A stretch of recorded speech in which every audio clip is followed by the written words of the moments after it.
सारा दिख गया नहीं उसका।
दरबार के अंदर जहाँ वो जूता गांठ रहे थे, दरबार नहीं था, सड़क पर बैठे हुए थे, जो काशी गए थे अबे, उन्होंने उनके जन्म स्थल के पास में एक पेड़ है जिसके नीचे संत रविदास जी जूती गांठा करते थे।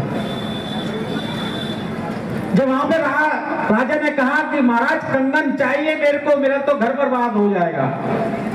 तो उन्होंने कहा कटौती होती है, पत्थर की बनी होती है जिसमें चमड़े को गीला करते हैं, देखा होगा किसी के जूती काटता है चमड़ा गीला करता है। तो उन्होंने कहा कि देखो, राजा को कहा कि राजन इसमें हाथ डालो। आणि अशा सर्व परिस्थितीमध्ये संत रविदास महाराजांनी वाराणसीच्या त्या छोट्याशा गावामध्ये त्यांचा जन्म झाला आणि भक्ती मार्गाने हिंदू समाज आणि हिंदू समाजातील असणाऱ्या प्रत्येक बांधवाला आपला धर्म आणि धर्माची असणारी ताकद ही भक्ती मार्गाने विविध ग्रंथांमध्ये विविध वेगवेगळ्या मार्ग पद्धतीच्या माध्यमातून आपला ईश्वर आणि ईश्वराची असणारी अनन्य साधारण असणारी त्यांची त्यावरती असणारी असीम श्रद्धा आणि भक्ती आणि त्या भक्ती भावातून त्यांनी केलेल्या समाजामध्ये असणारं जागरण ज्याला म्हणतात, आता दुसंगींनी त्यांच्या भाषणामध्ये, त्यांच्या बोलण्यामध्ये त्यांच्या जीवनाचा असणारा संपूर्ण त्यांनी केलेला संत रोहिदास महाराजांच्या 650व्या जयंतीच्या निमित्ताने समरसता संकल्प अभियानामार्फत हा कलश पूजन आणि कलश वितरणाचा कार्यक्रम छत्रपती संभाजीनगर मध्ये पार पडला। आमचा पक्ष भारतीय जनता पार्टीने संत रोहिदास महाराजांच्या 650व्या जयंतीच्या निमित्ताने त्यांच्या जन्मस्थानी वाराणसी मधून त्यांनी प्रत्येक राज्यामध्ये तिथली पवित्र माती देऊन तिथे कलश वितरणाचा कार्यक्रम केला होता। आणि आज आम्ही छत्रपती संभाजीनगर मध्ये महाराष्ट्रातले आमचे सगळे जिल्हाध्यक्षांना इथे निमंत्रित करून आम्ही तोच कलश सगळ्या महाराष्ट्राच्या जिल्ह्यामध्ये आम्ही आज पाठवलाय।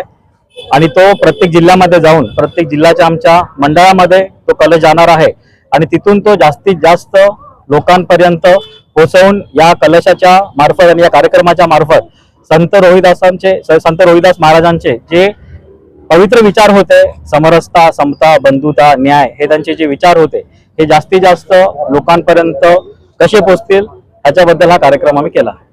या निमित्त समाजाला काय आव्हान करतात?